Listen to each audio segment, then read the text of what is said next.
A paz do Senhor. Amém. Nós estamos na nossa quinta aula de métodos de estudo bíblico. O pastor já deixou claro a respeito dos trabalhos para os irmãos e será os exercícios. Ele até deu um parecer de como ficaria mais fácil para os irmãos resolver o trabalho. Já passou a data, então está tudo certo. Nós paramos na página de número 12. A página número 12 da nossa apostila, nós estaremos continuando. Possivelmente, se não terminarmos essa apostila hoje, terminaremos na próxima aula. Temos algumas coisas para apresentar aqui. Como eu já disse, essa matéria ela é uma extensão da matéria de hermenêutica. Ela nos capacita a ter uma visão panorâmica das escrituras de alguma passagem, colocar de ordem sistemática a vida de algum personagem, que nós vamos até ver nessa aula de hoje, para nos ajudar melhor na interpretação da Bíblia e enriquecer, podemos dizer, primeiramente, o nosso ensino e aquilo que possamos aplicar na igreja ou em algum grupo que esteja na nossa responsabilidade. E aqui na página 12, o pastor ele apresenta aqui um outro método que nós podemos extrair, através desse método, uma forma melhor para aprender a palavra do Senhor. E esse método é um método biográfico, quando você procura aprender a respeito de um personagem bíblico. Tem personagens na Bíblia que a Bíblia em si traz uma longa história a respeito deles, e outros é bem curto. Tem personagens na Bíblia que é citado apenas uma vez, tem outros que são citados mais vezes. Tem personagens na Bíblia, somente no Velho Testamento, que marcou a história do povo de Deus no Velho Testamento, que merece uma atenção maior. Os três maiores vultos do Velho Testamento é Abraão, Isaque e Jacó, do qual veio a nação de Israel. Mas dentro do povo de Israel, os nomes mais respeitados da nação de Israel, principalmente no Velho Testamento, é Abraão e Davi. E eles têm, como nós falamos na aula passada, um certo apreço muito grande pelo profeta Elias. E para nós que somos igreja, não estamos vinculados a pensamento nenhum judaico, nós não precisamos de relação nenhuma com o culto judaico para que nós possamos adorar a Deus ou até mesmo servir ao Senhor. Mas, mesmo assim, não tendo essa ligação direta com os personagens do Velho Testamento, como os judeus têm, para nós é muito interessante conhecer a história dos personagens bíblicos, para que, primeiro, nós não venhamos a confundir personagens com personagem. Segundo, para que realmente nós venhamos a saber sobre a vida daquele personagem. Somente personagens como Abraão, que tem uma longa história do Velho Testamento, personagens como Jacó. Eu falei na aula passada que Isaac, a sua história é muito curta, que inclusive nós não vemos os judeus nem sequer citando muito o nome de Isaac. Se você observar no percurso do Novo Testamento, ali nos Evangelhos, os judeus sempre falavam de Abraão e de Jacó, o nome de Isaac não é citado. Talvez pelo percurso tão curto da história de Isaac, registrada por Moisés, e talvez também pelos não os grandes feitos de Isaac. Nós não vemos aqueles feitos extraordinários como o de Abraão e aquelas histórias mirabolantes como a de Jacó na vida de Isaac. A única coisa que você vê na vida de Isaac é um homem pacato, que ele era muito simples, não gostava de problemas, ele cavou alguns poços e as pessoas de Amaleque tampavam os poços, e quando tampava os poços ele não discutia ali e cavava outro. Mas para mim, isso é de extrema riqueza para nós. Nós não perdemos tempo com picuinhas ou com determinados problemas, não importa se é grande ou pequeno. O próprio nome Isaac quer dizer riso, que riso podemos traduzir como alegria, mostra que era um homem alegre, que tampava um poço e ele abria outro. É quando nós podemos traduzir isso para nós aplicar em nossas vidas, que as pessoas estão falando de nós, estão nos criticando, nós continuamos louvando ao Senhor, cantando o hino da vitória de cabeça erguida, simplesmente baixa diante de Deus, pela humildade, mas de cabeça erguida diante dos problemas. Então, o exemplo de Isaac, para nós, é algo muito interessante. Muito que a Bíblia fala pouco de Isaac, mas se nós estudarmos a fundo a vida de Isaac, nós vamos tirar experiências. Se os irmãos observar os nomes mais estudados no Velho Testamento e mais pregados, sempre é Jó, José, eu acredito que é o personagem mais pregado do Velho Testamento, e o segundo, Davi, pelo fato da história de Davi e Golias, o pecado de Davi, que as duas histórias mais pregadas de Davi nos púlpitos são o pecado de Davi, com Batseba, e a sua batalha com Golias. São as histórias mais pregadas. Mas uma biografia mais profunda da vida de Davi vai nos trazer bastante riqueza. Nós vamos ver que ele tem algo mais interessante desde a sua adolescência até chegar ao fim da sua vida, já velho, avançada idade, já bem cansado. Então, nós vamos tirar experiências magníficas da vida dele. Não simplesmente agarrar naqueles 2 pontos, a queda de Davi, primeiro, na verdade, a vitória de Davi sobre Golias, da qual lhe deu um grande nome a Israel, e infelizmente, a sua queda no percurso da sua história como rei em Israel. E outros personagens bíblicos que nos chamam bastante atenção, nós vamos ver aqui alguns.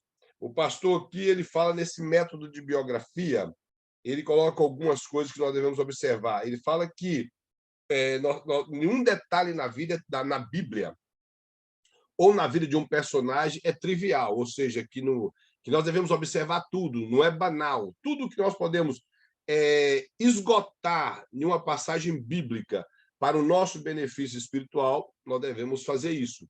Pesquisar a fundo a vida desse personagem, procurar saber os detalhes da vida dele, para que nós possamos ter uma riqueza espiritual na Bíblia. Aí coloca aqui, nenhum detalhe é trivial. A letra A. Quais os fatos concernentes ao nascimento? Seria alguns a Bíblia fala do nascimento, outros não. Por exemplo, Abraão, a Bíblia já fala dele já velho, só fala que o seu pai ele teve possivelmente acima dos 70 anos, teve mais 2 irmãos, que não sabemos se Abraão é o mais velho, mas possivelmente não. E nesse percurso, a Bíblia já narra Abraão já velho. Só que a vida de Jacó, como eu falei, narra o nascimento de Jacó. Então, nós vemos que Jacó narra o nascimento, já Daniel não narra, Davi aparece na adolescência. Então, nós vemos que alguns personagens bíblicos trazem a sua biografia desde o nascimento, outros não. Ele mostra que onde se deu o nascimento, isso é muito interessante, quando nós preocupamos em saber onde deu o nascimento daquele personagem bíblico, para descobrir a sua cidade natal, e esse tipo de coisa para que nós não venhamos a ficar perdidos na questão geográfica. E, como eu disse, a geografia bíblica, que nós estudamos aqui, é um livro que ele tem que ter na biblioteca de um estudante de teologia, um livro de geografia bíblica, nem que seja o mais simples, que tenha as cidades principais em Israel, porque tem livro de geografia bíblica que traz até um buraco que tem num deserto, e eles estão colocando lá para explicar o que é. Mas tem outros que trazem as cidades principais. E, como eu falei aqui, o erro que muitos pregadores têm quando eles falam da perda da arca é não situar que Kiriat Jearim era uma cidade de Judá. Então, eles pensam que era uma cidade fora de Israel, fora das regiões das terras de Judá, e acaba dizendo que a arca ficou perdida por mais de 20 anos, quando, na verdade, eu mostrei para os irmãos no texto bíblico que isso não aconteceu. Isso foi uma história mal contada, reproduzida, e que acabou virando uma verdade na cabeça de muitos pregadores e no seio de muitas igrejas. Então, quando nós observamos essa questão, vamos entender a localidade do personagem que estamos estudando, se ele permaneceu naquela cidade ou não, se aquilo foi algo que ele preocupou em defender aquela cidade, como alguns personagens bíblicos, somente no livro de Juízes, nós vemos isso bastante, como os juízes defendeu a sua cidade, defendeu o país, principalmente a localidade que eles ficavam, quando as terras já estavam distribuídas, isso ajuda bastante. Ele mostra quando se deu o nascimento. Algumas coisas podem pontuar o nascimento. Aqui não está falando assim a data, nasceu no dia tal de abril, dia 29 de abril de 2024. Não é isso que o comentarista quer dizer. É situar o tempo. E o tempo na Bíblia, nós vamos situar quem era o rei, quem era o sacerdote, o profeta que atuava na época, como nós vemos nas vidas dos reis, quando a Bíblia fala de algum rei que nasceu, principalmente quando ele era novo e assumiu o reinado, como o rei Joás, que fala que era no período do sacerdote Joiada.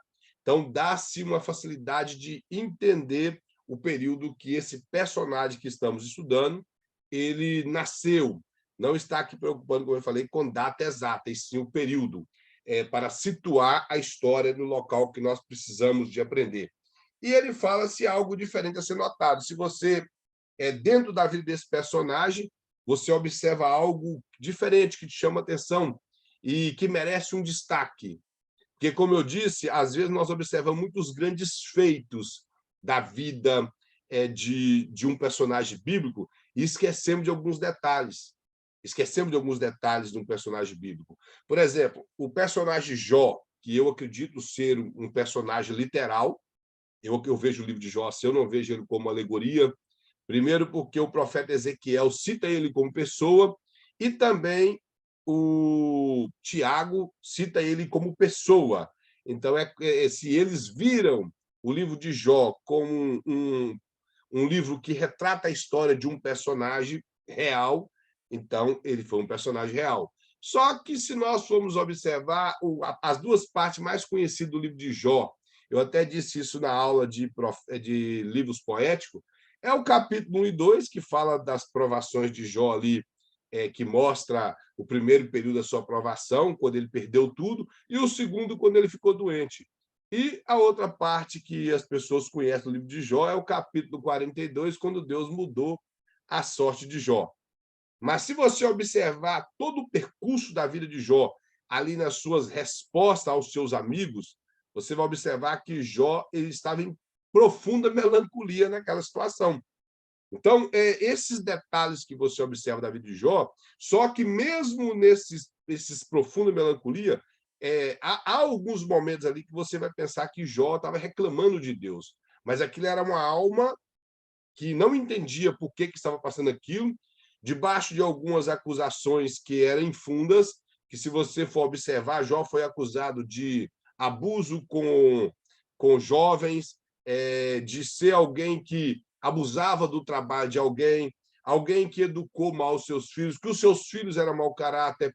Você vai observar isso tudo no discurso dos seus amigos. E Jó sempre se defendendo, a ponto que Deus chama Jó e, após o discurso de Jó, de ele achar que ele chega até a falar que Deus passou todas as ondas, tudo que era pesado em cima dele, e ele não sabia a causa, a hora que Deus chama ele e lhe dá algumas perguntas das quais ele não consegue responder, e repreende os amigos de Jó por eles apresentar algo contra Jó que não cabia na vida de Jó. Só que uma coisa interessante que, se os irmãos observarem, a teologia dos três amigos de Jó não era uma teologia errada, ela só estava sendo aplicada de forma errada.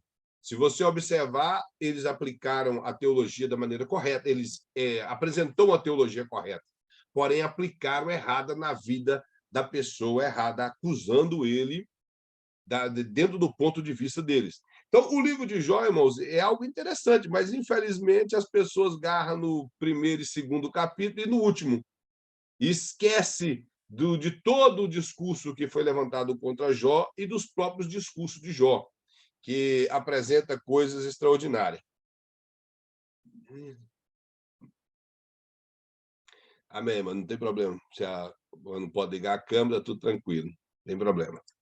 Então, irmãos, nós vemos isso nessa parte. Então, olhar os detalhes na vida do personagem. Aí o pastor falou outra coisa aqui no número 2.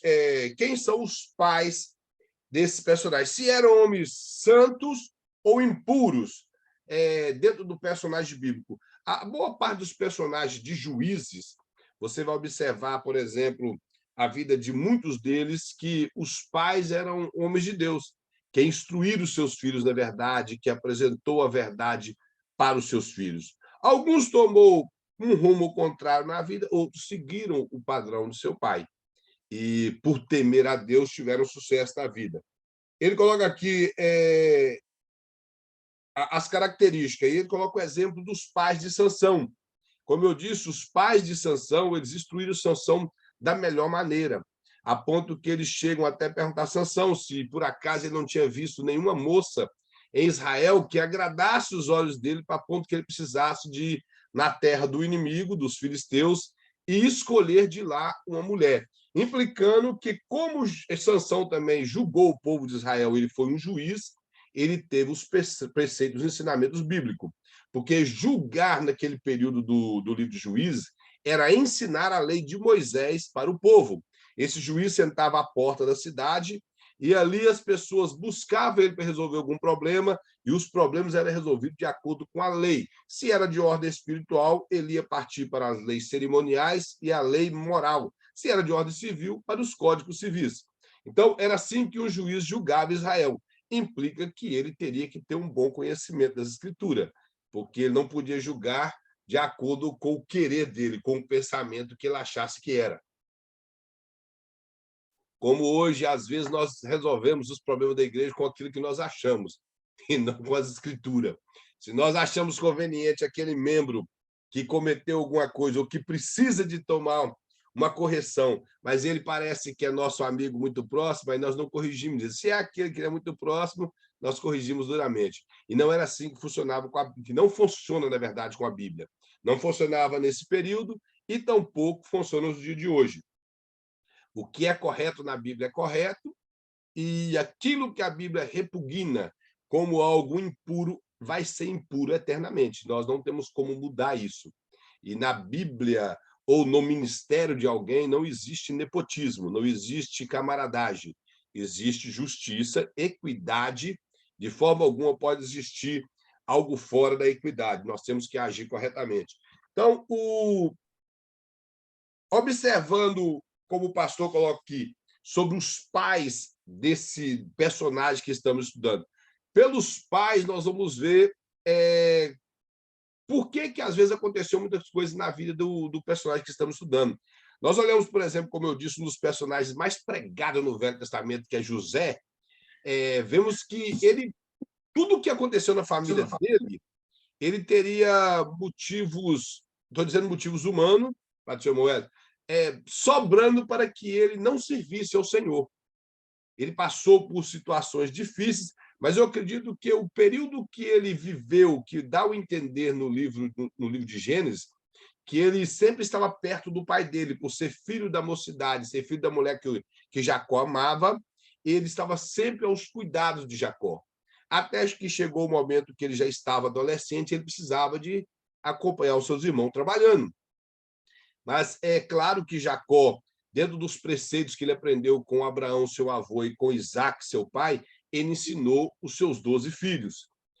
Então, o interessante é que os 12 foi filho do mesmo homem, que teve as suas dificuldades espirituais, como todos nós temos, mas aquele período de Jacó, ali já estabilizado em um local, ele teve um encontro com Deus, teve a vida mudada, passou por maus bocados nas mãos do seu tio, atravessou situações difíceis, a ponto que, ao encontrar com esse ser extraordinário no Val de Jaboque, que algumas traduções falam anjo, outros falam um homem, mas por ele abençoar Jacó, nós entendemos que é uma teofania, que é a pessoa do próprio Deus, ele teve uma mudança. Então, implica que ele deu bons ensinamentos para os 12 filhos. Porque todos os 12, na verdade 11, que naquele período do Val de Jaboque ainda Benjamim não era nascido, o que nós entendemos que eles aprenderam de Jacó o mesmo ensinamento. E nós vemos que Rubem teve um mau caráter, como até a nossa irmã Lúcia apresentou na aula passada, a respeito das bênçãos distribuídas sobre os filhos de Jacó, e Jacó falou de forma justa o que cada um deles fizeram. Nós vemos que Levi e Simeão foram homens covardes. Vemos que José alcançou a primogenitura, mesmo sendo o 11º filho, pelo seu comportamento.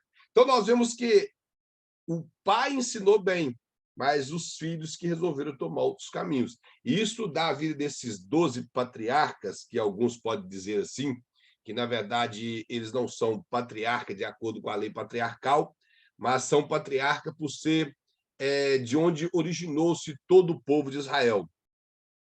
A teofania, o meu irmão José perguntou aqui, a teofania e cristofania, na verdade, só muda o termo grego. Tel, Deus, e Christos, Cristo. Que as pessoas falam teofania pelo fato de ser o Antigo Testamento, e Cristo ainda não era manifesto. Então, por isso que eles falam, alguns utilizam mais o termo teofania. Mas alguns também falam a mesma coisa, cristofania, porque acredita ser a pessoa de Cristo que se apresentou no Velho Testamento.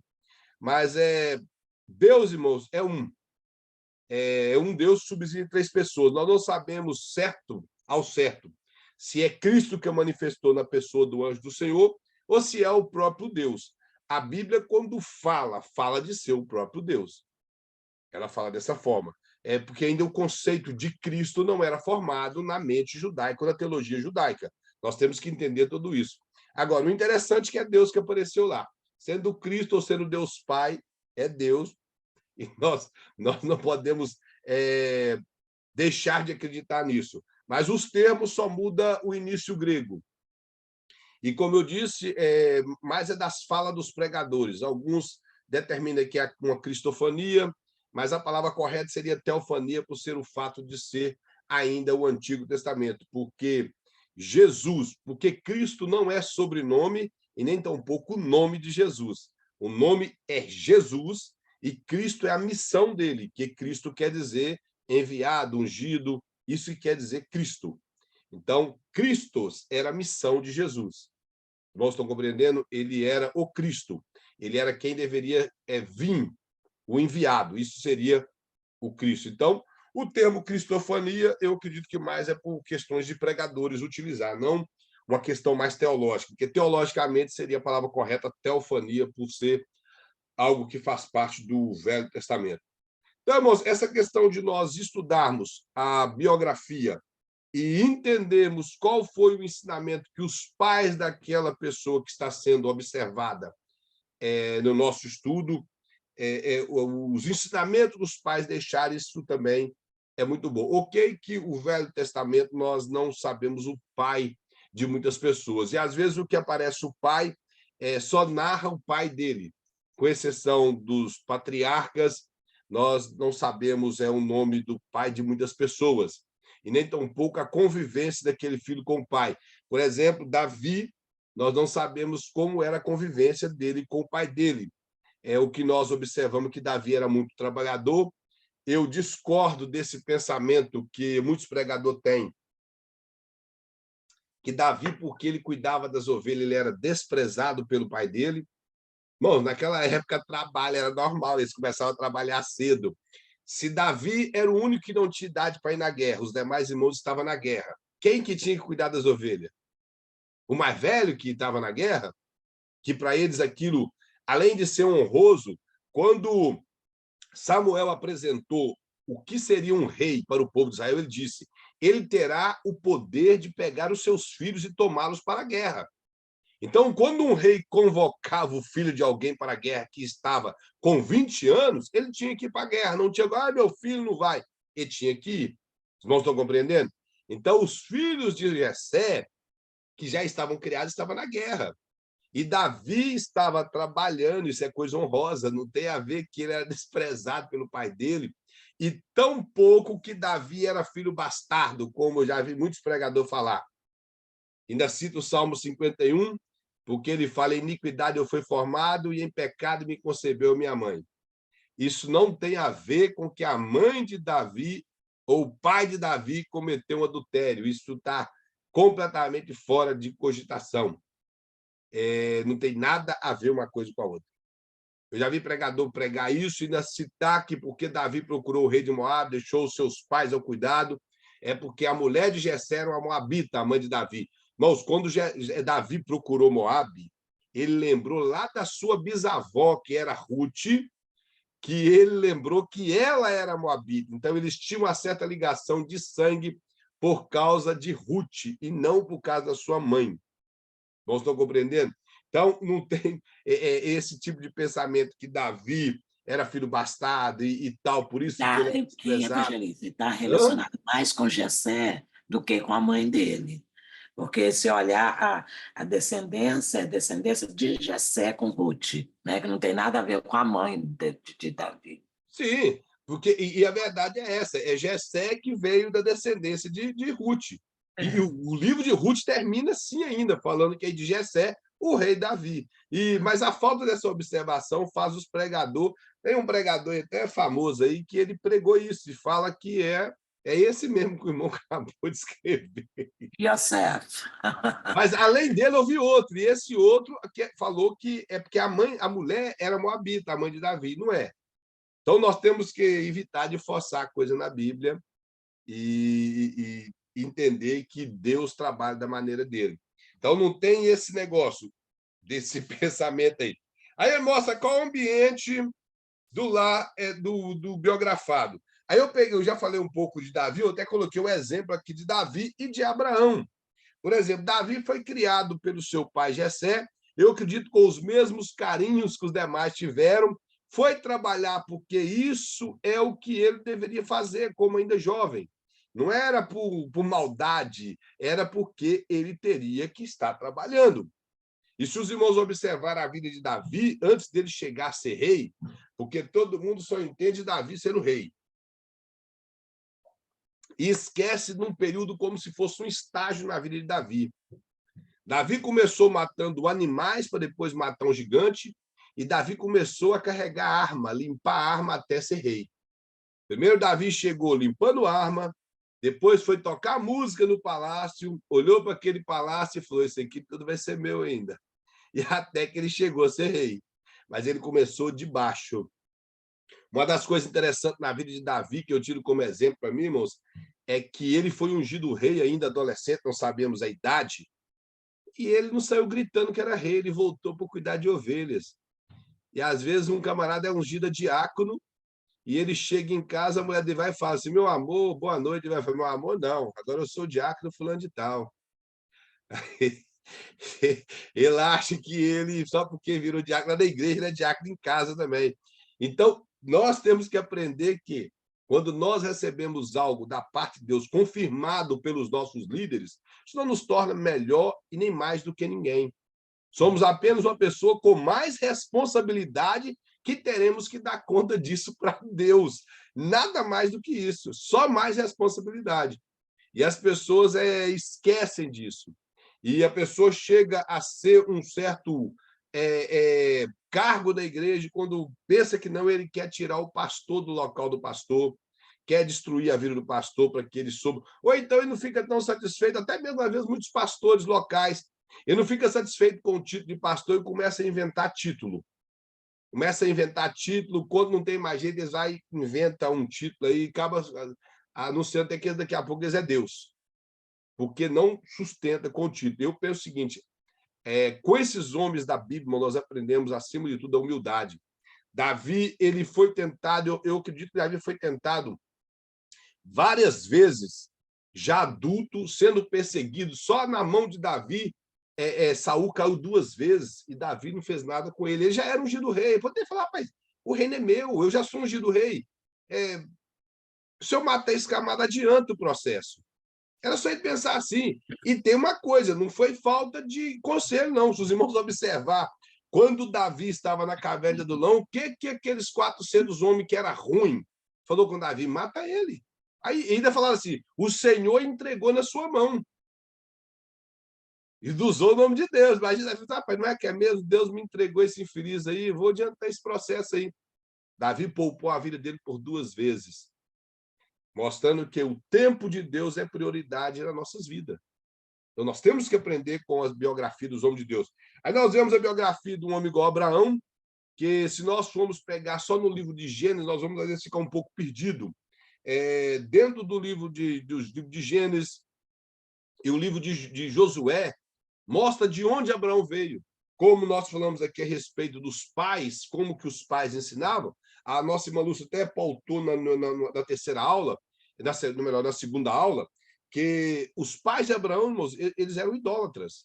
Eles eram idólatras. E o livro de Josué narra isso no capítulo 24, que eles eram idólatras. Possivelmente eles estavam ainda com aquele resquício da idolatria que aconteceu na Torre de Babel, que se os irmãos observar, Abraão já era nascido com sua família na Torre de Babel. Ou se não era nascido, pelo menos eles pegaram os resquícios do que aconteceu na Torre de Babel, porque a Torre de Babel narra que os três descendentes de Noé, ou os três povos que surgiram deles, eles se uniram em um só povo para criar a Torre de Babel. Eles resolveram não espalhar sobre a terra.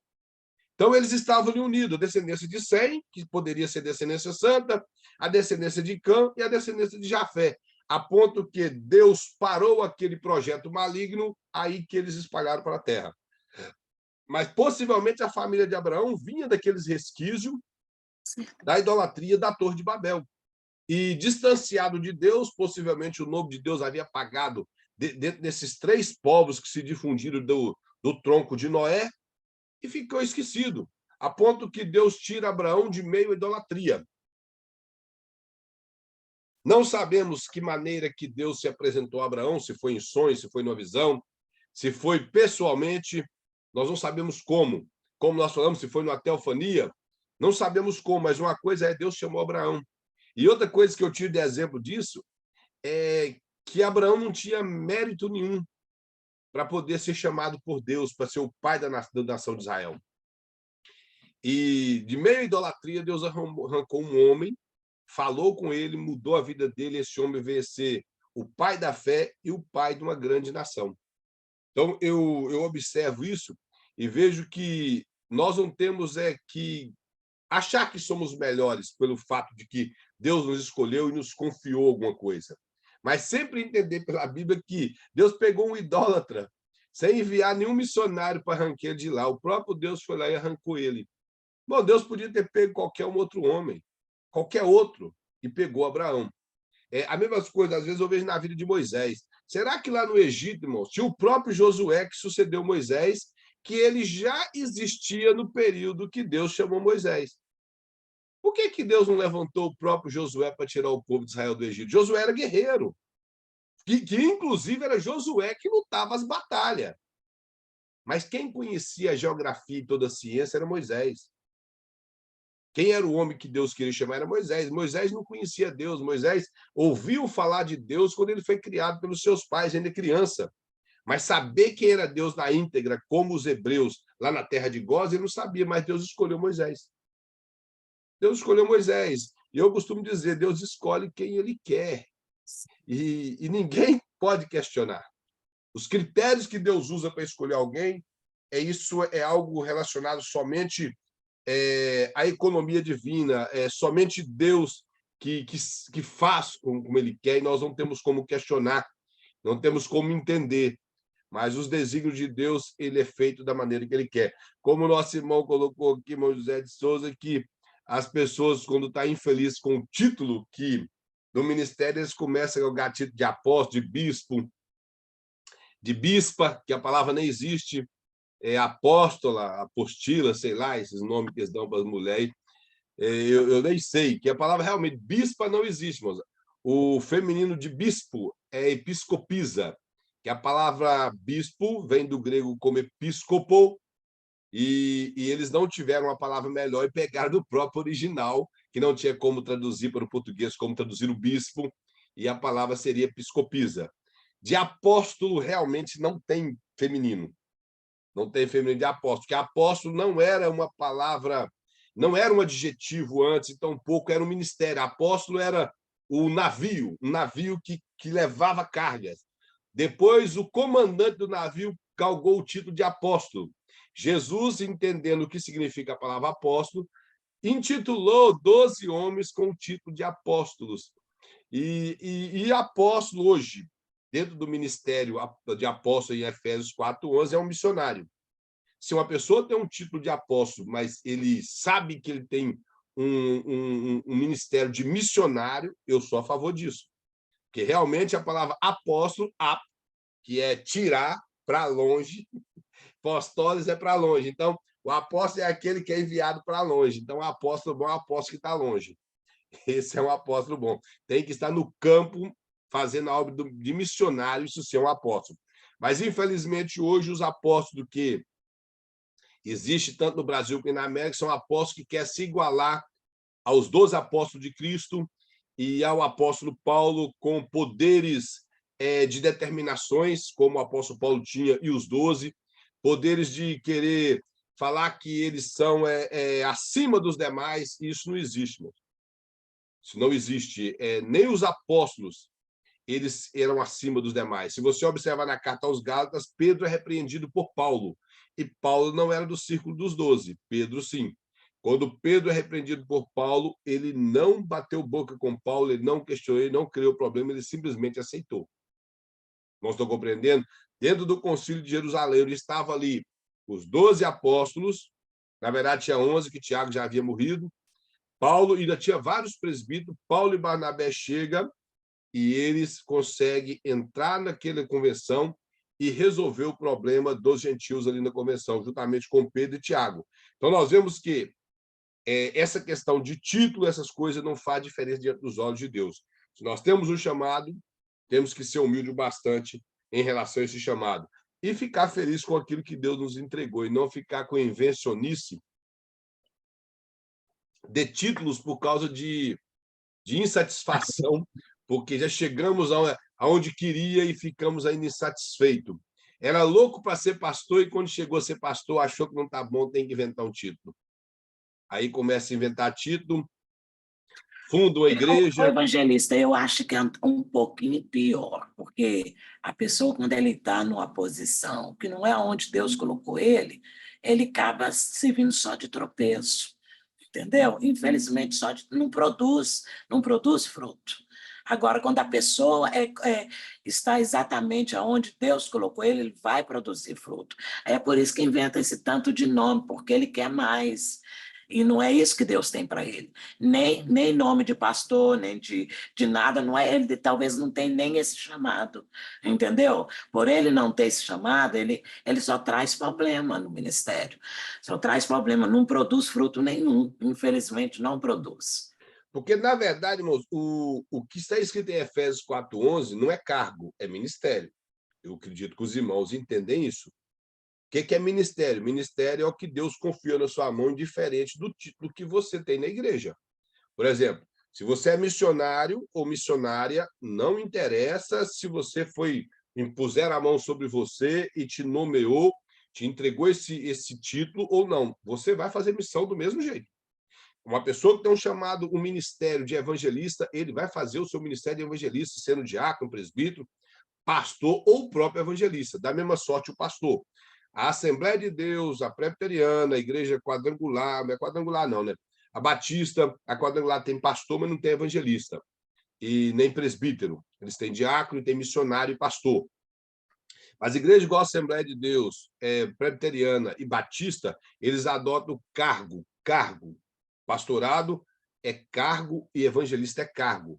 Indiferente, vamos dizer, se o rapaz tem um chamado para evangelista e eles dão ele o título de pastor, não quer dizer que ele tem um ministério de pastor.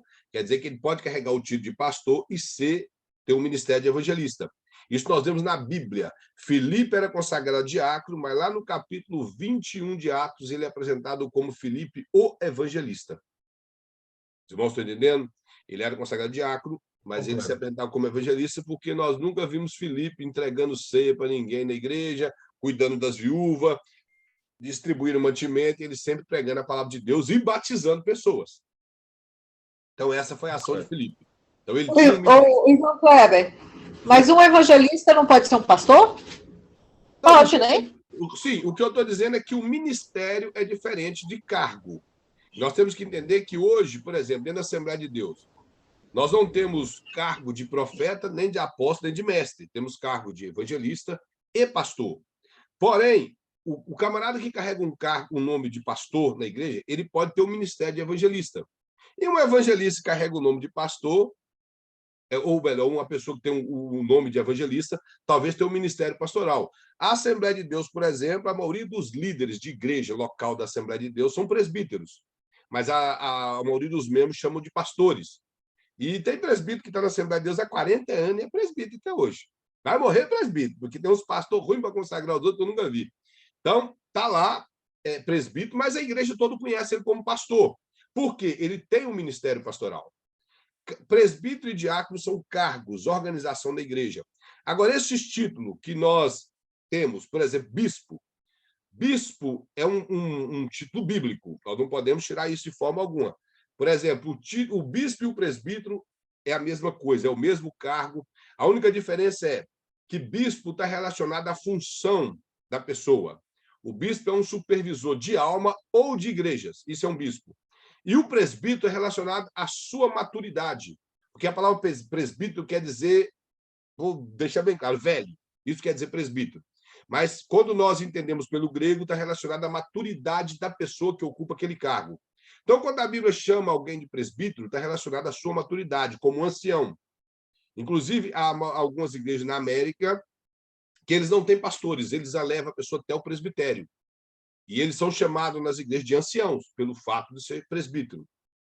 Se nós observarmos a igreja presbiteriana, o que governa, o governo da igreja presbiteriana é uma cúpula de presbíteros. Agora, por que o bispado não foi aceito mais na igreja? No período da reforma, como a reforma fez o quê? Arrancou essa história do bispo supremo, porque no século VI, século VII, mais ou menos, por volta do ano 609, o bispo de Roma, que seria um presbítero, ele se intitulou como bispo maioral. E, com o passar do tempo, muito poder na mão, ele acabou se intitulando como papa. A reforma veio para tirar o poder do papa. E a igreja anglicana acabou novamente adotando o termo bispo, e os bispos passou a abusar novamente do poder. Então, os puritanos vieram e cortaram esse termo bispo da igreja. Por isso que ficou por mais de 400 anos sem bispo nas igrejas. Aí, agora, nessas inovações, voltaram o bispo novamente para a igreja. Depois dos anos de 1950, com o neopentecostalismo ganhando força no Brasil, e os irmãos podem observar que a maioria dos bispos são pessoas que não foi consagrada por ninguém, se intitularam bispo, ou não ficaram satisfeitos, saíram de alguma igreja, fundou outra e se intitulou bispo. Infelizmente, essa é a realidade quando nós estudamos a história de algumas igrejas. Eles não ficaram satisfeitos, abriram a igreja para si próprio, às vezes eram pastores ou não, e se intitularam bispo, e estão aí que não querem prestar responsabilidade para ninguém, não são ligados a uma convenção e vivem assim. Nós vemos alguns que, infelizmente, dentro da própria Assembleia de Deus, não do Belém, mas a Assembleia de Deus do Madureira, hoje o Manuel Ferreira não se intitula pastor, se intitula bispo. Bispo Samuel Ferreira. Emanuel, Samuel. Bispo Samuel Ferreira.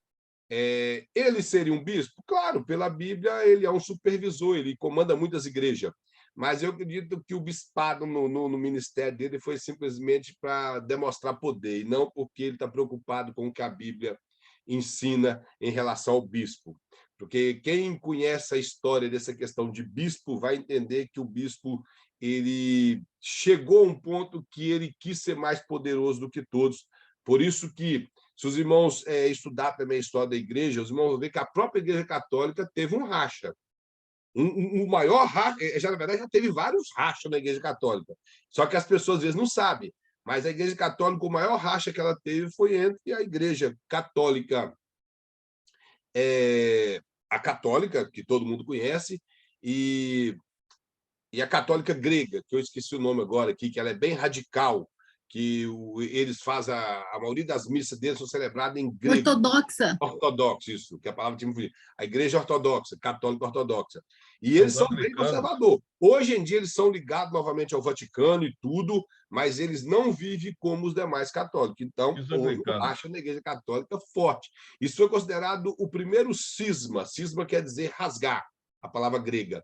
O primeiro cisma da igreja católica foi entre a ortodoxa e a igreja católica apostólica que nós todos conhecemos. Então, tudo por essa questão de poder. Para quem não sabe, eu não sei se os irmãos sabem disso, chegou a ter 2 papas por muitos anos na Igreja Católica. Os irmãos sabiam disso? Nesse racha da Igreja Católica, a Igreja dos gregos, a ortodoxa chegou a ter dois papas na Igreja Católica por muitos anos. E é coisa que quase nenhum protestante sabe. Por isso que nós vemos hoje em dia muitos católicos aí os irmãos me desculpam a palavra, mas vomitando heresia na internet, falando que as igrejas evangélicas são inúmeras, mas a igreja católica é uma só. Isso é mentira, é só pesquisar que você vai ver vários rachas da igreja católica, mais de 20 rachas na igreja católica. Mas eles também não se converteram de verdade ao Não é. cristianismo, né? O evangelista, cada vez que eu vou observando a conduta do povo judeus, eu vejo que aí você acabou de falar aí de Pedro, quando Paulo foi lá e chamou a atenção de Pedro, porque essa separação que eles estavam tendo lá pelos judeus, os judeus cristãos e os que não, e os gentios, né? Eu creio, pelo que eu estou vendo, assim, observando a cada dia, é, a maioria dos judeus acende vela para os mortos, acredita como é que chama depois da morte, que você tem que Purgatório. passar purgatório, Purgatório. entendeu? Eu te falei que eu perguntei ao Rabino, meu professor, e perguntei para ele, falei, Rabino, ele estava falando sobre depois da morte, a senhora lá, a judia, perguntou para ele, eu falei assim, mas espera aí, deixa eu te fazer uma pergunta. Tem esse negócio de quanto... não, a mulher, a senhora perguntou para ele assim, mas espera aí, a pessoa, o judeu que não agiu bem, vai para o inferno? Ele falou, não vai não, ele vai ficar um tempo lá para se purificar. Aí eu fiz a pergunta para ele, falei assim, mas é quanto tempo? Ele falou, não, só 12 meses. Só 12 meses, isso é depois da morte. Só 12 meses, porque depois de 12 meses ninguém aguenta ficar no inferno mais que 12 meses. Não. Então, cada vez que eu vou convivendo e aprendendo dentro da linha de pensamento do povo judeus, eu vejo que o catolicismo ele não realmente se converteu de verdade. E aquilo lá que Paulo chegou e falou para Pedro, muitos aceitaram, deve ser que se converteram, mas deve ter muitos que continuaram na mesma prática, que querendo ou não, eles têm muita semelhança, você vê que até livros de história judaica, eles têm com eles, entendeu? Não se converteram de verdade, eles ficaram no judaísmo, praticando o judaísmo ao mesmo tempo. Se olhar as roupas do Papa, ela é bem parecida com na Isso, época do sacerdote, entendeu? Inclusive, Então, ele se assim, intitula sacerdote. então, cada dia que eu vou assim, me aprofundando mais, eu estou vendo que, em verdade, eles não se converteram de verdade ao cristianismo. Eles ficaram entre o judaísmo e o cristianismo um pouquinho pior, né? Porque, na verdade, eu não sei se algum dos irmãos que já pegaram algum livro apócrifo que no caso, seria parte da coletânea do Novo Testamento, por ter sido, quando eu falo do Novo Testamento, é porque foi escrito no período do Novo Testamento. Livro como o livro apócrifo, o Evangelho de Bartolomeu, Evangelho de Tiago, Evangelho de Filipe e outros, eles retratam essa história. São evangelhos gnósticos.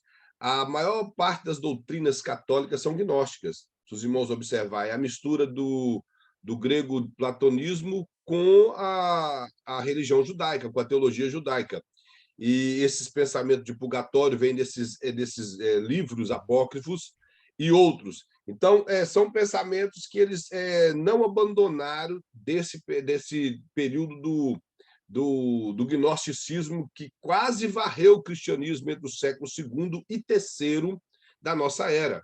A Igreja Católica, o catolicismo, não o catolicismo romano, a Igreja Católica, que católica quer dizer universal, uma palavra latim, que foi o período dos pais da Igreja, que eles lutaram pelo bem-estar da Igreja, infelizmente isso durou até os meados do século VI.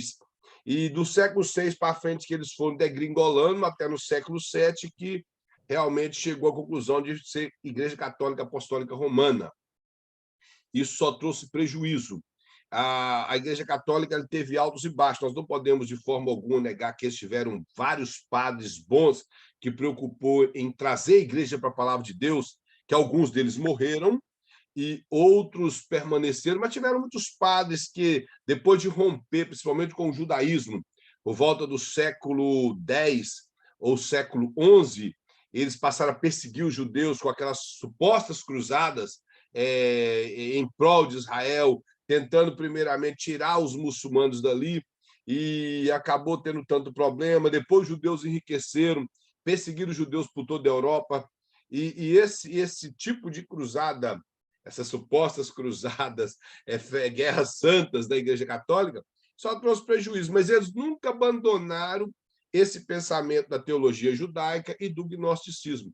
Se os irmãos pegar os livros gnósticos, os irmãos vão observar esse pensamento da virgindade e da santidade de Maria está no Evangelho de Filipe.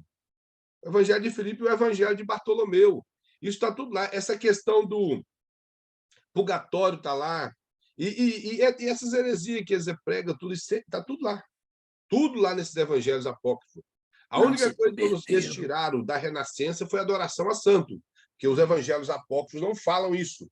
Mas se os irmãos observar a questão da maneira que eles creem na alma, o que eles veem como alma, isso é uma teologia gnóstica. Eles não veem isso aí como... eles não observam como uma teologia bíblica, isso é uma teologia gnóstica. Eles reavivaram o gnosticismo no seio da Igreja Católica. Então, irmãos, o personagem, como nós falamos aqui de Abraão, da questão que nós falamos a respeito de títulos, das personagens que nos traz exemplo de humildade, de batalha na vida e, acima de tudo, de que nós não tínhamos nada que agradasse a Deus para Deus nos chamar. Mesmo assim, Deus nos chamou. Ele fala qual seria a ocupação que esse personagem que estamos estudando teve nos seus primeiros anos de vida. Aí até mostra que influência exerceu essa ocupação na sua vida futura. Nós vemos homens como Davi, que nós sabemos a ocupação dele, homens como Jacó, vemos o que aquilo resultou na vida dele. E pegamos um personagem até negativo, homens como Caim, que começou como lavrador e foi amaldiçoado por Deus e tentou mudar a sua profissão para que ele se desse bem na vida, mas ele continuou, infelizmente, com uma semente negativa na história bíblica. Vemos homens como Noé, dá para se saber qual era a profissão de Noé, e outros personagens bíblicos, como até no Novo Testamento, homens como Paulo, Pedro, João, Tiago, o próprio Mateus. Então, o que isso influenciou na vida deles? Homem como Zaqueu, que nós observamos na Bíblia, a mudança de caráter na vida dele, talvez até o abandono daquela profissão, ou pelo menos fazendo ela de forma honesta, que ele poderia ter como executar a profissão dele de cobrador de imposto, e vários personagens bíblicos. Então, nós observamos isso, sabemos como que isso resultou no futuro na vida desse personagem bíblico. Muitos mudaram radicalmente a sua história, como o próprio rei Davi, que o Salmo 78 fala que Deus arrancou ele de trás das malhadas para que ele viesse a ser rei do povo de Israel. Homem como Moisés, que teve uma mudança também radical na sua vida. Davi, ele chegou ao topo. Moisés só chegou ao topo porque era servir a Deus. Mas se você observar, Moisés tinha direito ao trono e ele passou a ser pastor de ovelhas para depois se tornar líder de um povo ingrato, que toda aquela geração acima de 40 anos desfaleceu no deserto.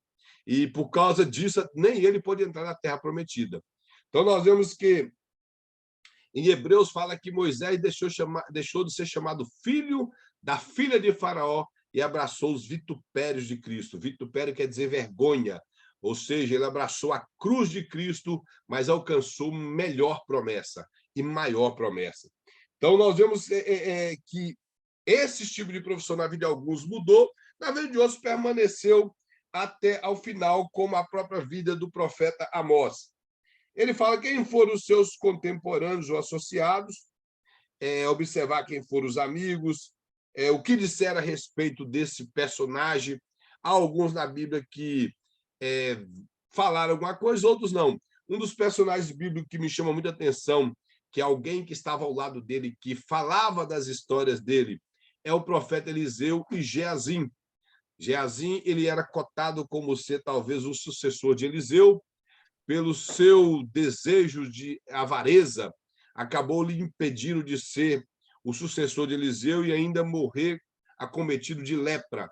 Mas o Geazim, ele contemplou os feitos de Deus na vida de Eliseu e ele testemunhava. Se você abrir no capítulo 8 do livro de 2 Reis, você vai ver ele testemunhando para o rei de Israel os feitos de Eliseu, que inclusive o rei de Israel falou para ele: conta para nós algumas histórias do profeta Eliseu, e ele contava.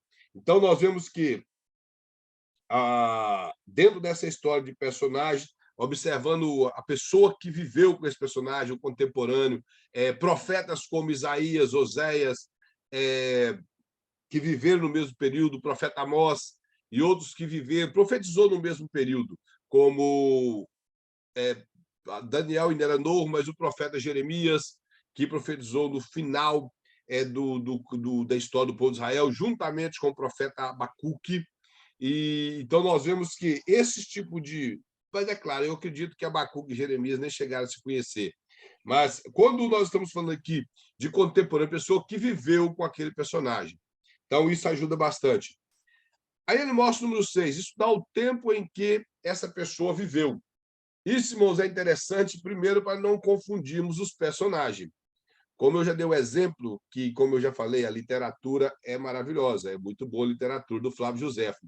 Mas o Flávio Josefo costuma não situar muito tempo.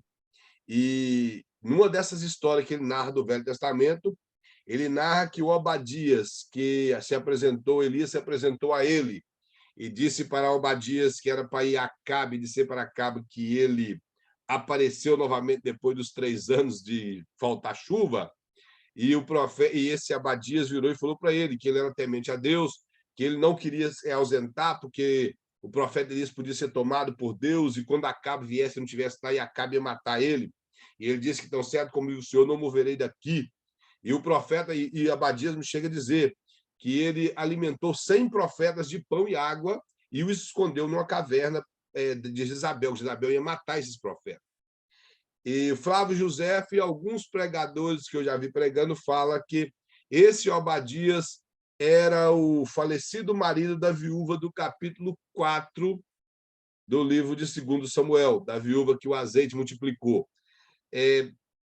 Foge completamente, porque esse Obadias ele vivia no palácio. Ele era algum auxiliar no palácio do rei Acabe e da rainha Jezabel. Já os filhos dos profetas viviam em tendas, pobres e junto com o profeta. Então, e sem contar que a localidade é completamente diferente, o espaço de tempo. E as pessoas, por não observar isso, acaba engolindo a história que o Flávio Josefo contou e acaba reproduzindo essa história em pregações. Então, nós temos que ser cautelosos com essas coisas e, acima de tudo, como eu falei, observar o tempo, saber quem realmente é aquele personagem, principalmente personagens muito comuns na Bíblia, que os nomes são comuns, e isso nós temos que tomar cuidado com isso.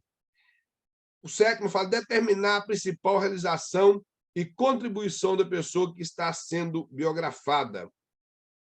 Até fala assim, influência sobre nação, igreja, família. O personagem bíblico preocupar. Tem alguns que têm muitos feitos que chamam muita atenção. Outros, às vezes, têm apenas 1 ou 2, e desses 1 ou 2, às vezes, um destaca mais. Mas tem muitos feitos na vida de um pregador, de um personagem bíblico que nos chama atenção. E que isso pode ter influenciado uma nação, se for no Novo Testamento, influenciado a igreja completamente, a vida de personagens bíblicos no Novo Testamento, tanto de homens como de mulheres, que destaca mais no Novo Testamento as mulheres do que no Velho. Isso ajuda muito a compreensão da vida desse personagem, contribui bastante para o nosso conhecimento e o nosso ensinamento à igreja. Ele fala de fazer um gráfico de viagens dos lugares em que essa pessoa viveu, ou até mesmo os locais que ela passou devido à sua trajetória como um personagem que nós resolvemos estudar e que nos traz exemplo. Esse gráfico nós até mostramos já nas aulas passadas o que é fazer um gráfico.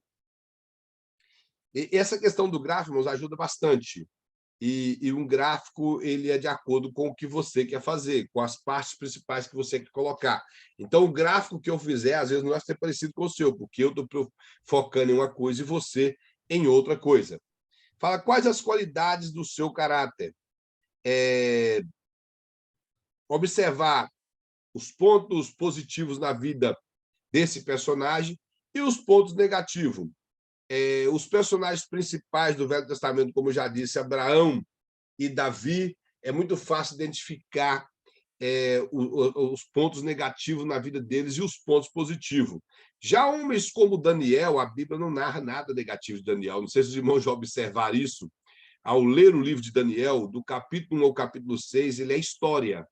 E do capítulo 7 para frente são profecias relacionadas ao futuro de Israel, que algumas daquele período eram escatológicas para eles e algumas é escatológica para nós até hoje. Mas a Bíblia não narra nada da vida de Daniel, de pecado. Nós só vamos ver os feitos bons de Daniel no livro de Daniel. Como ele optou em não se contaminar com a alimentação do rei, como ele tinha uma vida de oração, como ele não cedeu diante das ameaças políticas, como ele não se corrompeu sendo um político, como ele permaneceu como de Deus. Então, nós não vemos um defeito na vida de Daniel. Defeito ele tinha, claro. Isso é óbvio que ele tinha defeito. Aí você pega um homem como Jonas, você observar o livro dele, a gente só acha problema na vida de Jonas. Só problema. O camarada era fujão, o cara não tinha misericórdia de ninguém, o camarada era vingativo. Então, não vê um ponto positivo na vida de Jonas. Irmão, estão entendendo? Então, quando nós observamos isso, a única coisa positiva que teve na vida de Jonas que foi a pregação com maior resultado. Eu não sei se os irmãos já observou isso, a pregação de Jonas de toda a Bíblia foi a pregação com maior resultado que já existiu na história bíblica. E ficou triste, né? Toda a nação converteu. O jeito que foi escrito de Jonas, até os animais, parece que o rei colocou até os animais, para que não tivesse nada, nem nos animais, para Deus destruir aquela terra. Até os animais tiveram que jejuar e colocou pano de saco sobre até os animais. Então, nós vemos que foi uma pregação de maior resultado, mas a vida de Jonas, narrada no livro dele, ele é o pior personagem bíblico. O único ponto que... Eu acho que ali Deus deu a oportunidade de mostrar para Jonas quem ele era. Sim. Entendeu? Ele próprio deu testemunho de quem Deus é. Ele falou, é por isso que eu não queria vir, que eu sabia que o Senhor era muito misericordioso. Então, até nisso dá para ver que ele era ruim, que ele falou, é por isso que eu não queria vir. Ele sabia o caráter de Deus e falou assim, Deus é muito bom, não vou lá, porque eu não quero ver que é povo salvo. Sim. Ele queria que Deus vingasse. Vingasse. Entendeu? Isso a gente vê muito hoje em dia, pessoas orando para Deus tratar com uma pessoa, ver se tem lógica. Entendeu? Ora para Deus, Deus vai tratar com aquele irmão. Ué, gente, as orações imprecatórias. Eu já falei, irmãos, uma vez, nós estávamos dando aula lá de livros poéticos, oração imprecatória só é válido quando nós estamos defendendo a honra de Deus. Nós nunca vamos ver oração imprecatória nos Salmos em relação a defender a nós mesmos. O salmista, quando fala quebra o dente deles, mata os filhos deles, coloca a doença nele, é porque eles estavam blasfemando o nome de Deus. Ele até chega a citar, eles blasfemam o seu nome. Não era por causa do salmista, sim por causa do nome de Deus. Mas hoje que nossa irmã Lúcia está falando é algo muito sério. As pessoas sempre estão querendo que Deus mata alguém por causa dele. Então, quer dizer, eu creio que Jonas, Deus permitiu ele sentir que Deus era Deus de misericórdia, Deus é Deus de amor, né? Todo aquele que confessa e deixa, ele alcança misericórdia. Aí ele fez lá aquela pirraça toda, né? Ele pregou, foi eficiente mesmo, mas foi eficiente porque o próprio Deus, né, usou de misericórdia e compaixão, mas ele fez a maior pirraça. Pirraça, quer dizer, ele poderia assim, bom, já que realmente o povo se converteu, quem sabe agora eles vão ser até melhor conosco, né? Não, pelo contrário, ele ficou com tanta raiva, ficou lá fazendo pirracinha na porta da cidade, quer dizer, pediu a Deus a morte, olha para você ver que coisa horrível, né? Cheio de drama, todo dramático. Não, mas vou ser verdadeiro, irmão. O Jonas Deixa eu falar algo importante. Jonas é o nosso retrato. Somos pirracentos. Pode falar, meu filho. Mas depois em Naum cumpriu, né? O que o Senhor, porque o Senhor também tem limite, né? Isso, até quando? Aproximadamente 150 anos depois, talvez umas 3 gerações depois daquela de Jonas, o Nínive voltou aos mesmos pecados, a Síria já havia caído e Deus pegou e destruiu novamente, destruiu realmente a cidade de Nínive com quase toda a Síria. A Síria, na verdade, virou subalterna ao governo babilônico, então foi destruído Nínive. Mas a pregação de Jonas foi a melhor pregação já existente na história bíblica, de um resultado extraordinário, mas Jonas foi um personagem que nós não vemos ponto positivo na vida dele. Se você observar, não tem. E muitas pessoas, quando vão pregar em culto de missões, utilizam Jonas. Mas Jonas ele teve mais dó de uma planta do que de pessoas, que eram 120 pessoas. E outra coisa, não sei se o irmão já percebeu, ele pregou primeiro, o Zé de Souza fala, a mensagem de Jonas era poucas palavras. Deus vai destruir essa cidade. Ele não queria nem que o povo se convertesse, ele já queria que o povo... Opa, isso é tão real nos dias de hoje, que tem gente que eles pensam que eles se colocam no lugar de Deus. Eles lançam o evangelho, aí tem coragem de falar assim, aquilo não tem jeito, não. Aquilo não tem jeito, eu já preguei, já fiz, já aconteceu, sendo que a Bíblia diz que cada um tem a sua parte, quer dizer, um lança a semente, né? Daí a pouco o outro vai e cuida, mas quem dá crescimento é o Senhor. Mas nós, como ser humano, eu não. Mas o ser humano não tem amor. Realmente ele prega o evangelho. Se a pessoa, naquele momento, não se converteu, ele desiste dele. Entendeu? Nós, como cristãos, temos que entender duas coisas. Primeiro, o ensinamento de Cristo em relação aos solos que recebem semente. Ele mostrou 4 solos diferentes.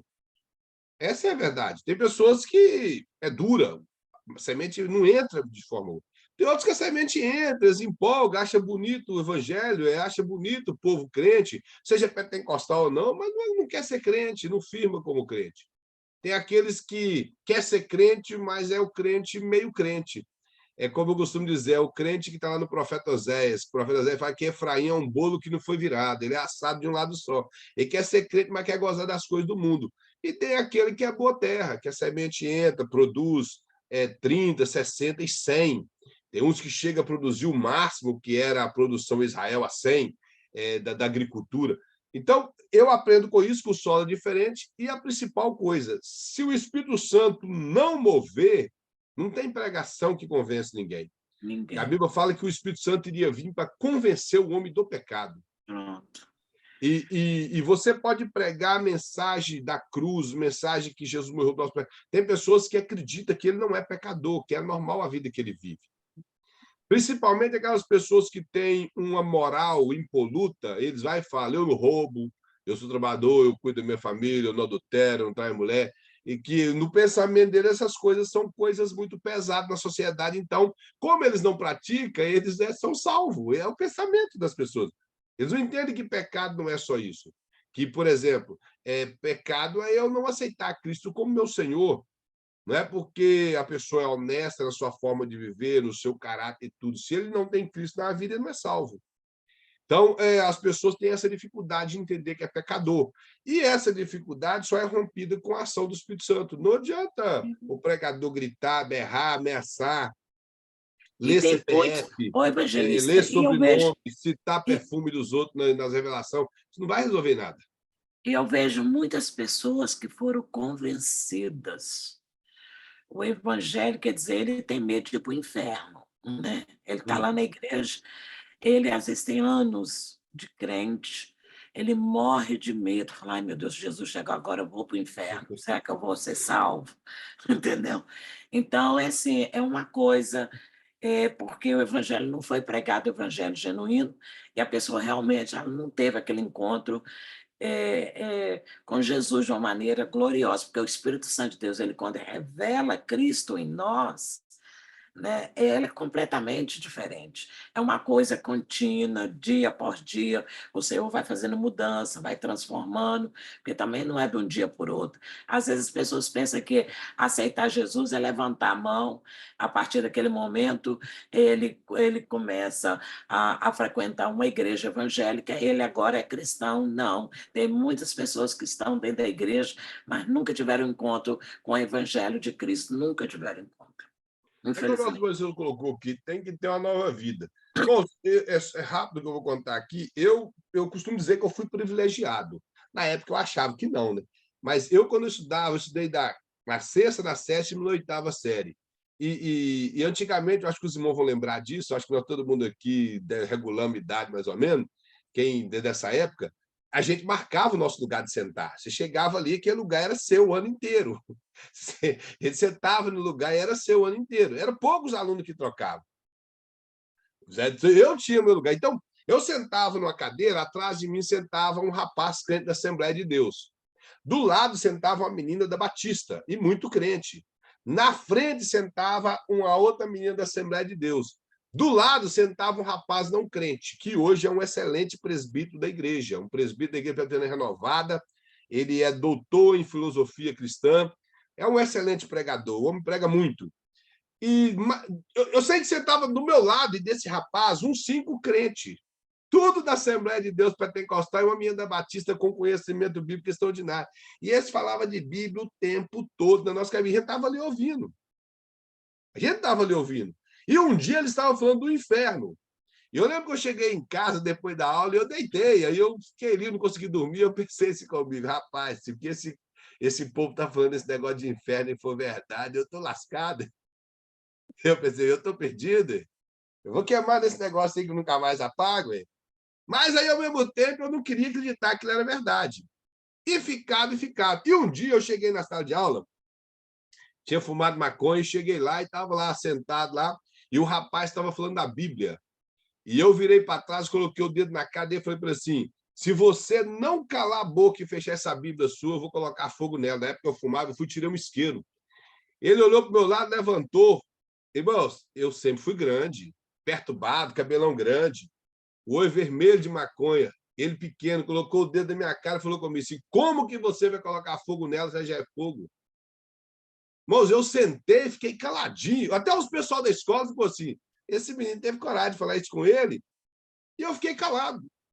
Aí, no sábado, eu fui na Igreja Batista. Essa menina que era batista me convidou para a Igreja Batista, eu fui. Eu não esqueço até hoje. Isso tem mais de quase 30 anos. A pregação do pastor, o pastor Geraldo. Ele era um homem pequenininho, chamava de Geraldinho. Ele pregou em Apocalipse 3 sobre a igreja de Laodiceia, mas ele não fez uma exposição do texto. Ele pegou a parte, tu não é quente nem frio, mas és morno, vomitar-te-ei da minha boca. E ele pregou sobre o crente que vive em cima do muro. E hoje, como pentecostal, eu pensava que aquele homem era pentecostal, dos pulos que ele dava em cima do público. E era aquela batista mais tradicional.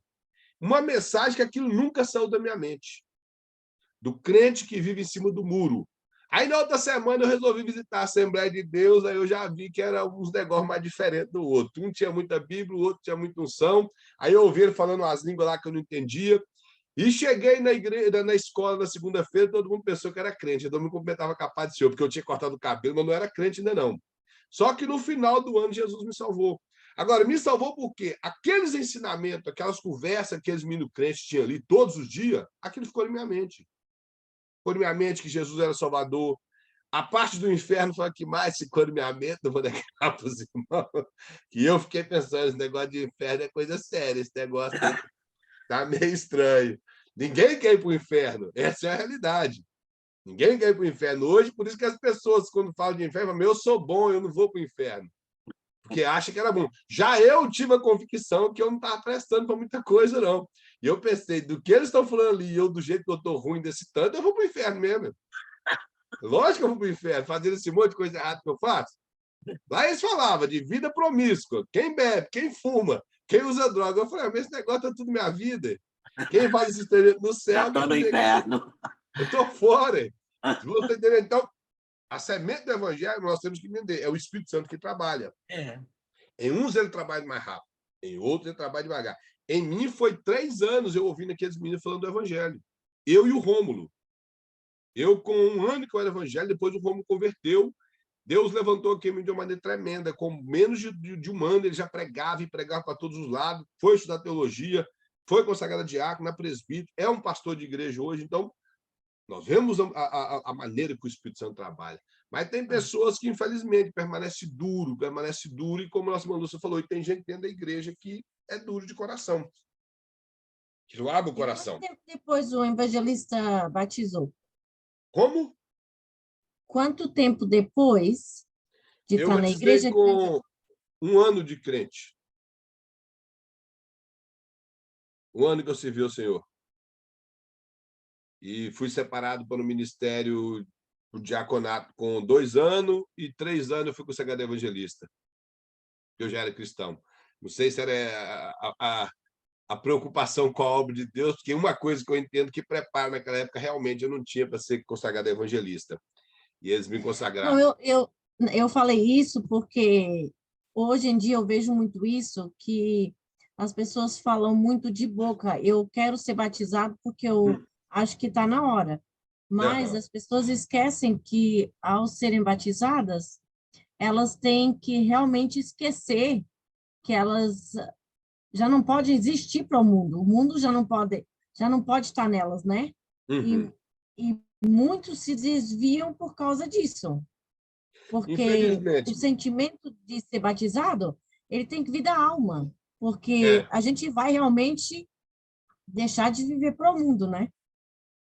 Isso, porque, infelizmente, hoje em dia, uma das coisas que ocorre com muitas pessoas que se tornam membro batizando é a pressão, às vezes, da liderança. A pessoa está ali, é, poucos crentes têm a responsabilidade de batizar na hora correta, de preocupar, que nós não batizamos para largar as coisas do mundo, que é verdade, nós não somos perfeitos.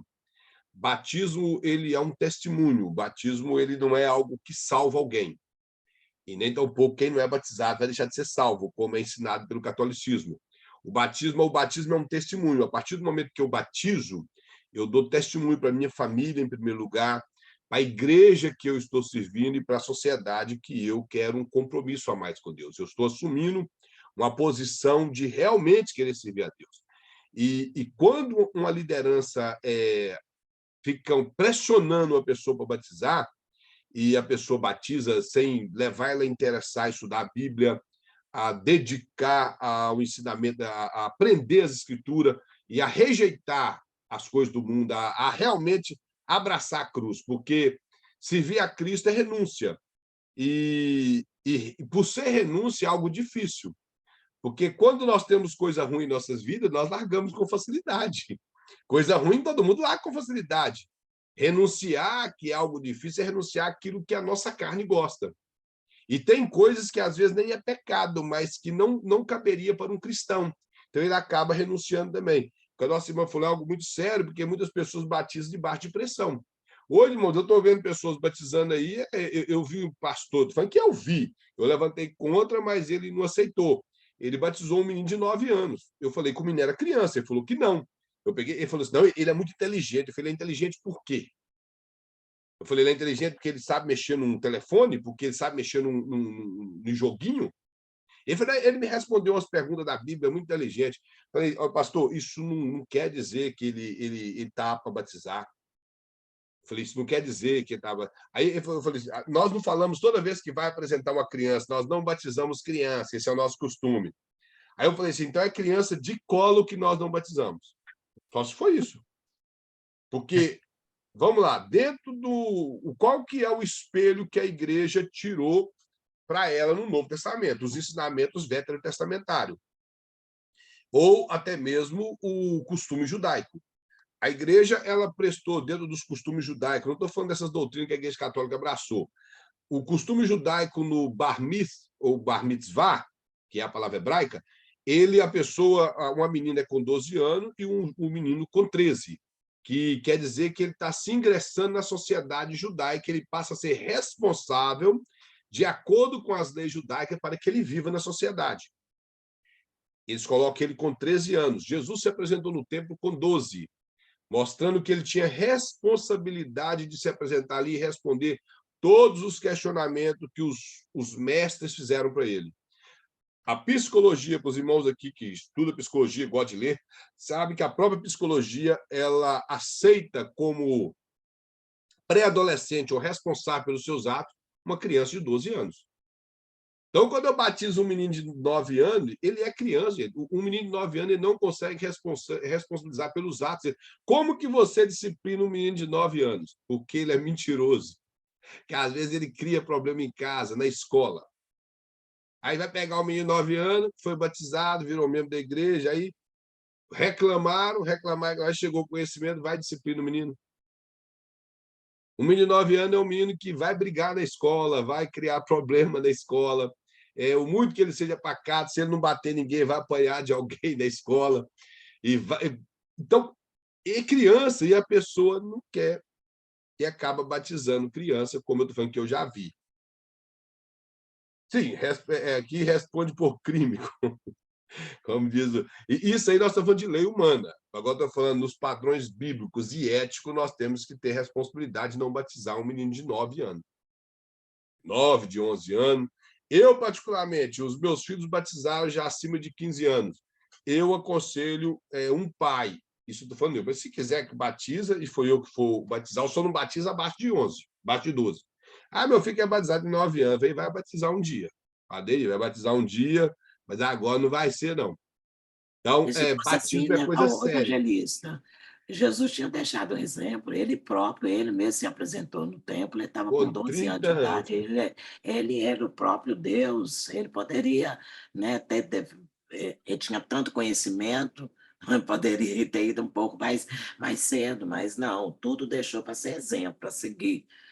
Era Aí esse necessário. pastor, quando ele batizou o menino de 9 anos, ele falou comigo, a minha filha do meio batizou com 10. Eu falei, mas dá um testemunho um dia aí gravando uma mensagem para o senhor que a desviou. Eu tive que falar com ele. Falei, aí ela tinha 13 anos, ela fez um vídeo para o pai dela no dia do aniversário, ela falou assim, que eu desviei tal dia. Aí eu acho que ela nem sabe o que ela está falando. Mas ela deu testemunho que desviou. Falei assim, então, para o senhor ver, o senhor batizou a menina com 10 anos e depois deu testemunho que desviou. Falei, pastor, nós temos que tomar cuidado com isso. Mas ele não quis me ouvir, batizou o menino e, como diz, Deus tem misericórdia. A nossa irmã botou um assunto de batismo, o batismo muito que ele não salva, mas é coisa séria. O batismo ele é um testemunho que nós temos que dar valor a isso. É um mandamento. Jesus deixou isso claro. Quando ele fala para pregar o evangelho, ele acrescenta o batismo junto. Então, isso tem que ser respeitado. E ela colocou uma coisa muito séria em relação a isso aí, é a mudança realmente na vida da pessoa para que ele opte a batizar. E não batizar por pressão, nem tampouco por empolgação. Tem gente, irmão, que batiza sem nem saber o que significa batismo. Tem gente que faz isso. Então, como eu falei, fazer o gráfico, quais as qualidades do caráter da pessoa, nós já falamos. Uma das coisas que está indo para dizer que se houve pecado. Na Bíblia, como eu já disse, todos pecaram, só que alguns a Bíblia não narra os seus pecados, como eu dei o exemplo de Daniel. Já outros que é muito comum, pecado de Davi, pecado de Salomão, pecado de Abraão, que foi repetido pelo seu filho Isaque, e que tornou a vida de Jacó um pouco complicada, e dos filhos de Jacó, que parece que a mentira fazia parte da família de Abraão. Aquilo resultou-se só com a salvação de José.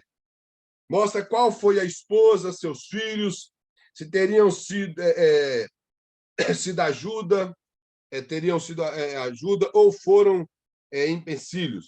O que o pastor quer colocar aqui é sobre a esposa dos personagens, se elas foram pessoas que ajudaram ou não no ministério, como nós vemos Rebeca, Sara, Raquel e Lia, que foram mulheres de Jacó, que ajudou muito na vida dele. Outras mulheres da Bíblia, que algumas até se destacou mais do que o homem, como a própria Priscila, Débora, no livro de Juízes.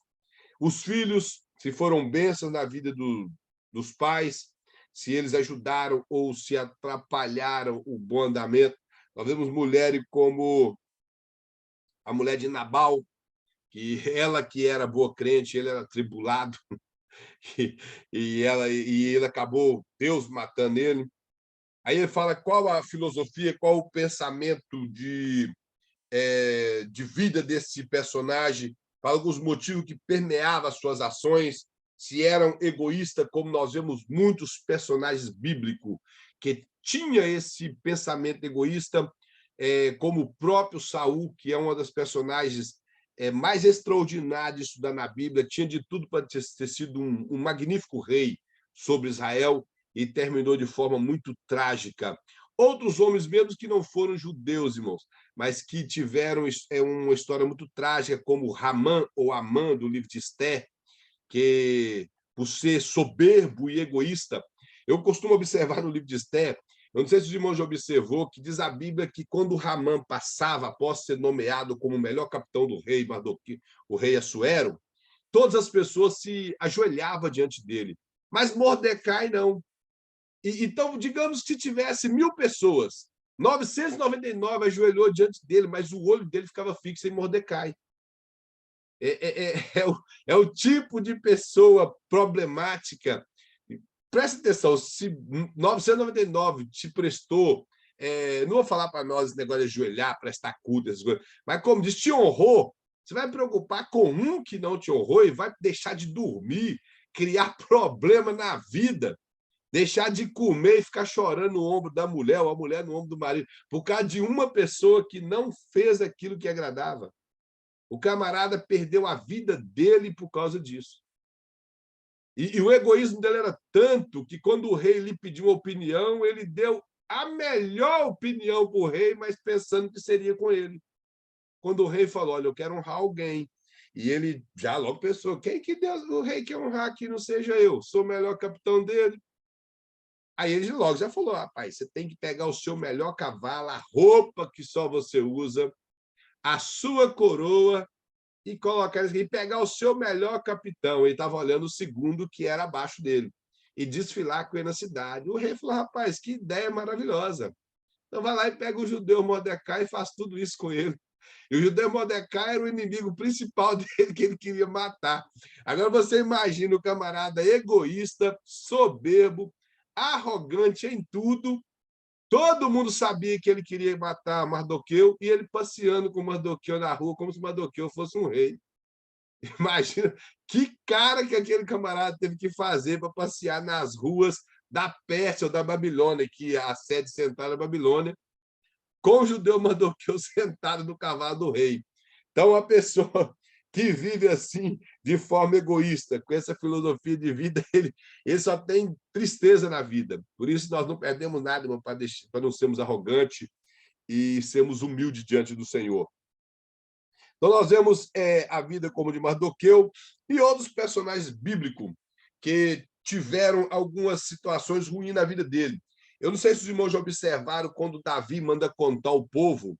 Quando você lê no livro de Reis, parece algo meio insignificante quando Davi manda contar o povo de Israel e Deus manda uma praga. Mas o livro de Crônicas interpreta melhor, que ele ensoberbeceu pelo tamanho do exército que ele chegou a ter e as vitórias que ele teve. Então, ele quis contar o povo para que as pessoas tivessem assim, olha o tamanho do exército que Davi construiu, para que ele recebesse aplauso dos homens. Então, ele teve um pouco de grandeza no coração e Deus puniu tanto ele como o povo por causa daquilo. E o que eu aprendo com isso é que, às vezes, as nossas falhas refletem alguém que está próximo a nós. Às vezes, a família, os filhos ou a própria igreja. Então, nós temos que tomar muito cuidado com isso. E ele fala, estude a maneira e a causa de sua fonte. Algo extraordinário aí. Esse estudar a fonte aqui, possivelmente,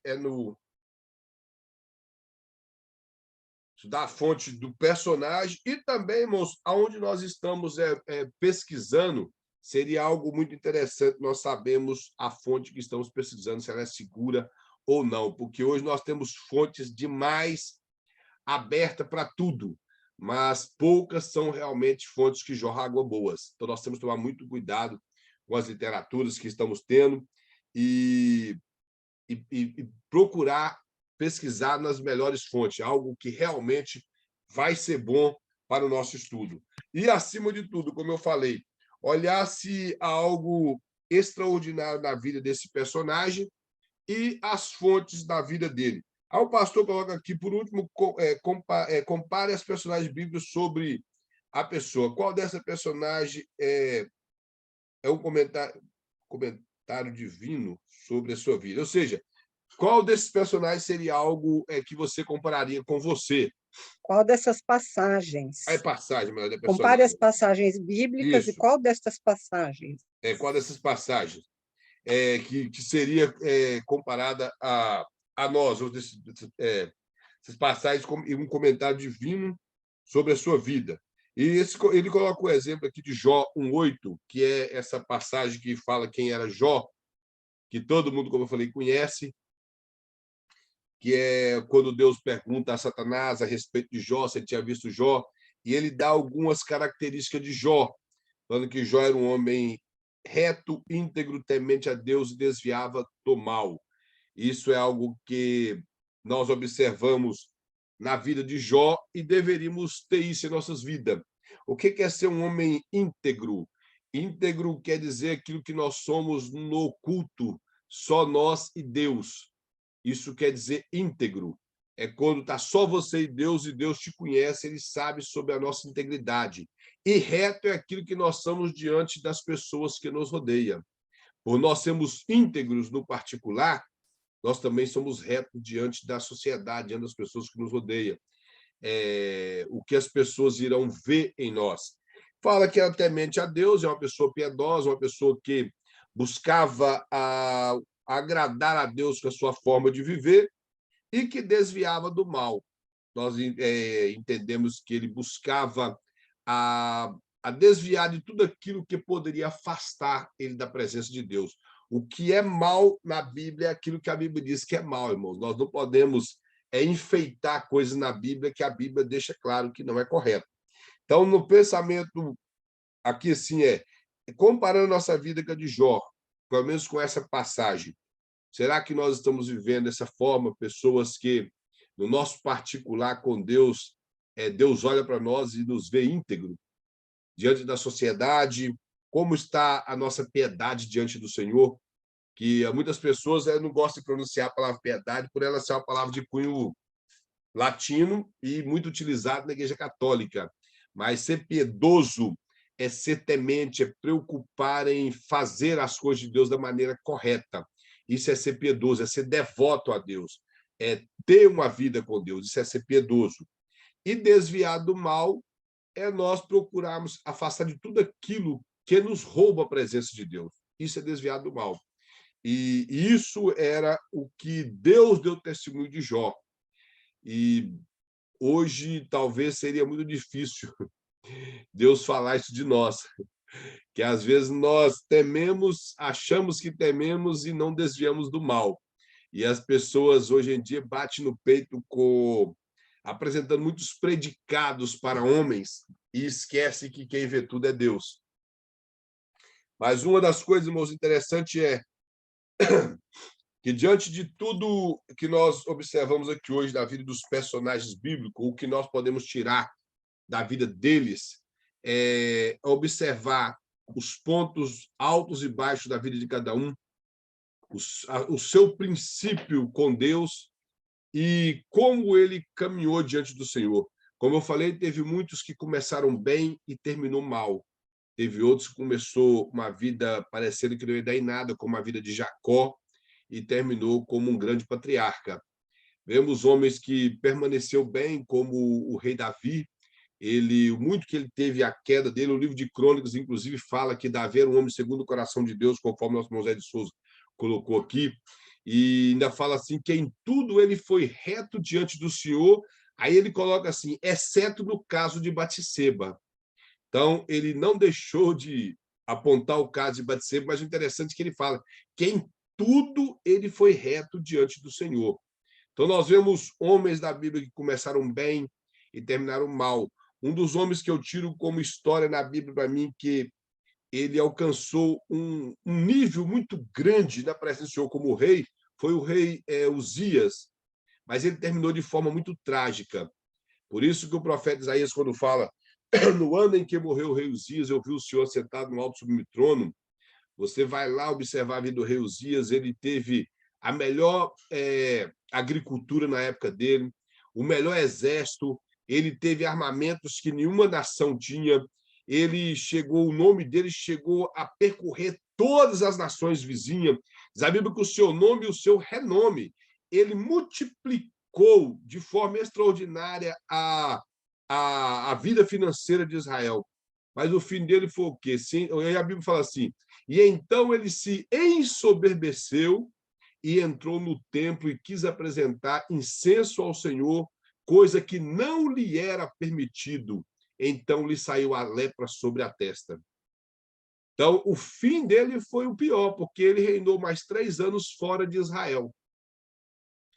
Ele reinou durante 52 anos no trono e perdeu 3 anos da sua vida reinando fora de Israel por ter sido cometido uma lepra. E eu aprendo com isso que o importante não é apenas começar bem, é terminar melhor ainda. E o rei Uzias, ele não teve isso na vida. Nós vemos já a vida de Manassés, que foi completamente contrário. Começou como um rei, um dos piores reis que passou em Judá, mas devido a um cativeiro, ele temeu ao Senhor, pediu perdão, Deus restaurou ele ao trono em Judá e ele termina a sua vida, eu particularmente acredito, termina salvo, com a mudança na vida, em que ele mandou arrancar aquilo tudo novamente, e a Bíblia fala que ele temeu ao Senhor. Então, nós vemos isso nos personagens bíblicos, e isso ajuda bastante quando nós preocupamos em estudar esses personagens. Amém, irmãos? Alguém tem alguma pergunta? O nosso irmão José até colocou aqui em relação à questão do batismo, que muitas pessoas querem fazer o trabalho do Espírito Santo. E, como o nosso irmão colocou, que é bom transbordar Jesus e respirar a Jesus em nossas vidas. É ter compromisso direto com Deus. E então, isso é interessante em relação ao batismo, só acrescentando para o que a nossa irmã perguntou, em relação ao batismo, que é algo muito importante na história da igreja, estar preparado para batizar. Não tem pergunta nenhuma? Nada para acrescentar? Nem alguma coisa para poder falar? Bom, em relação, vou tentar dar um parecer aqui rápido para terminar.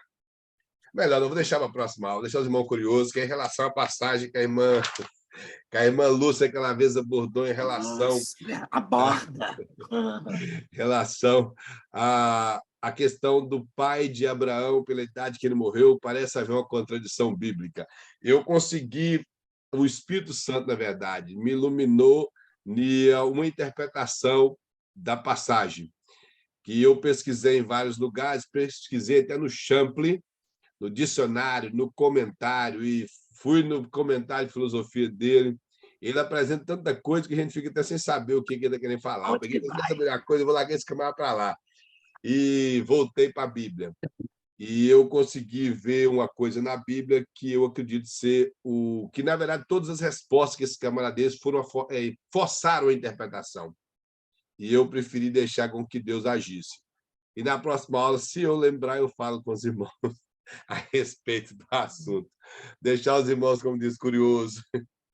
Mas os irmãos lêem também a passagem, irmão. Como nós falamos, é algo um pouco assim difícil aquilo que nossa irmã Lúcia apresentou aqui. Mas não, sabe, isso eu já tenho uns 4 muito anos interessante. que eu descobri aquele problema. Mas eu já até preguei naquele capítulo, só que o ano passado nós estudamos sobre a igreja, e toda vez quando a gente está na revista, eu gosto de estudar o livro, o capítulo todinho, né? E eu comecei a estudar o livro de Atos, claro que eu já cansei de ler, aí eu vi aquele versículo aí, ó, agora que o troço piorou. Não, porque realmente nós estamos numa questão de interpretação, então foi um assunto bem levantado, e realmente é uma passagem que eu vi que muitas pessoas têm dificuldade com ela. Nós não somos... Faz de conta que não tem, né? Nós não somos os únicos, não. Nós pegamos homens como o Champlin, que tem dificuldade com a passagem daquela, imagina nós. Então, homens que realmente dedicam a vida na questão da hermenêutica e que são mestres em teologia, então nós teríamos mais dificuldade ainda. Mas, amém, nós vamos agradecer ao Senhor e na próxima aula falamos um pouco a respeito disso. Inclusive, na próxima aula eu tenho uma passagem boa para nós discutir ela um pouco aqui, que ela é até uma passagem que virou hino e tudo mais. Aí nós vamos falar um pouco dessa passagem na próxima aula. Que as pessoas, às vezes, cantam coisas que não sabem o que está cantando. Amém? Vamos fechar nossas almas e agradecer ao Senhor. Senhor Deus eterno, soberano, mais uma vez te bendizemos, ó Pai, te glorificamos, te enaltecemos por mais uma aula, pela tua presença, pela vida dos teus servos, que o Senhor continue dirigindo a vida de cada um, fortalecendo, ó Deus, e que, além de estar aqui dedicando a aprender, a adquirir um diploma, que possam aplicar, ó Pai, o conhecimento e dedicar mais, e que o Senhor amplie o conhecimento de cada um, ó Pai, através da palavra do Senhor, principalmente, de livros, ó Pai, da apostila, e que esse curso venha servir, ó Pai, de base para que o teu povo possa aprender e aplicar, ó Pai, na tua obra, para que a tua igreja seja melhor nessa terra. Seja com cada um. Dê uma semana maravilhosa a todos, ó Pai, em nome de Jesus. Amém. Amém. Deus abençoe a todos tenham uma excelente noite e todos ficam na paz do Senhor. Amém. A paz a todos. A todos, boa noite, boa semana.